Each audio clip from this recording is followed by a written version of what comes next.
बिजनौर के बहुचर्चित प्रबल हत्याकांड में आखिरकार 14 साल के बाद न्याय की जीत हुई। फास्ट ट्रैक कोर्ट ने इस मामले में बड़ा फैसला सुनाते हुए 7 अभियुक्तों को आजीवन कारावास की सजा सुनाई है। साथ ही प्रत्येक आरोपी पर सवा लाख रुपए का अर्थदंड भी लगाया गया है। इस फैसले के बाद पीड़ित परिवार की आंखों से आंसू छलक उठे, लेकिन ये आंसू दुख के नहीं बल्कि लंबे संघर्ष के बाद मिले इंसाफ के थे।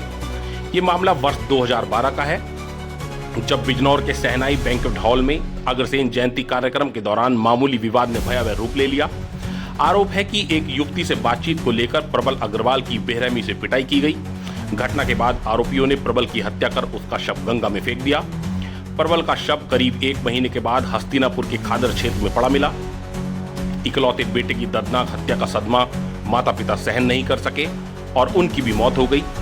इसके बाद परिवार में केवल उसकी बहन प्राची ही बची, जिसने अपने भाई को इंसाफ दिलाने का संकल्प लिया। प्राची का संघर्ष इस पूरे मामले की सबसे भावुक और प्रेरणादायक कहानी बनकर सामने आया। रसूखदार आरोपियों के दबाव के चलते शुरुआत में कोई भी इस केस को लड़ने के लिए तैयार नहीं था। ऐसे में बहन प्राची ने खुद वकालत की पढ़ाई शुरू की ताकि वह अपने भाई को न्याय की लड़ाई लड़ सके। हालांकि शादी के बाद वह अपनी पढ़ाई पूरी नहीं कर सकी, लेकिन बहन प्राची ने हार नहीं मानी और लगातार कोर्ट में मुकदमे की पैरवी करती रही। करीब 14 साल तक अदालत में दोनों पक्षों की दलीलें चलती रहीं। आखिरकार फास्ट ट्रैक कोर्ट ने सभी सबूतों और गवाहों के आधार पर 7 आरोपियों को दोषी करार देते हुए उन्हें उम्र कैद की सजा सुनाई। फैसले के दिन कोर्ट परिसर में दोनों पक्षों से बड़ी संख्या में लोग मौजूद रहे। किसी भी अप्रिय स्थिति से निपटने के लिए भारी पुलिस बल की भी तैनाती रही। 14 साल लंबी लड़ाई के बाद जब फैसला आया तो बहन प्राची की आंखों से आंसू छलक पड़े। यह सिर्फ एक केस का फैसला नहीं बल्कि एक बहन के अटूट हौसले, संघर्ष और न्याय पर भरोसे की जीत था। ये पूरा मामला महज एक घटना नहीं बल्कि उम्मीद की वो दास्तान है जो बताती है कि भले ही देर क्यों ना हो जाए लेकिन न्याय जरूर मिलता है।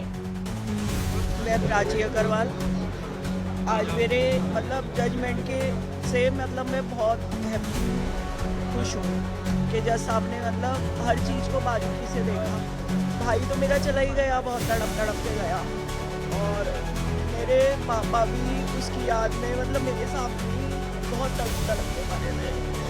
तो जो जजमेंट मिला कि शायद वो होते तो अलग ही बात होती और ना इतना टाइम लगता, लेकिन जज साहब ने बहुत अच्छा जजमेंट दिया और ऐसा लगा कि हाँ भगवान की कोई चीज़ है। और जबकि रक्षक इसमें भक्षक बन गए थे जब केस चल रहा था, यानी पुलिस ने बिल्कुल हेल्प नहीं हो रही थी हम लोगों की।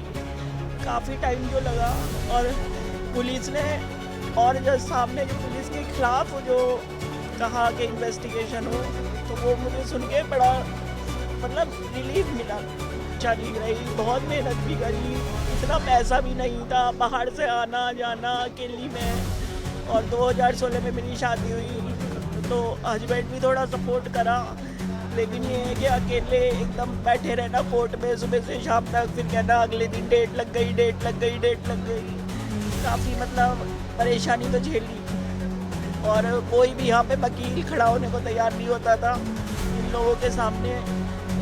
कई 7 मुल्ज़िमान को आजीवन कारावास और सबके जो है तकरीबन सवा लाख रुपए का जुर्माना और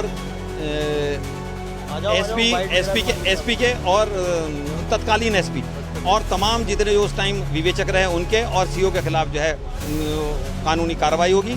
इसका आदेश कर दिया गया है। डीजीपी के यहाँ उसका लेटर पहुँचेगा और उसके बाकायदा उसके ऊपर जो है वो बैठेगी।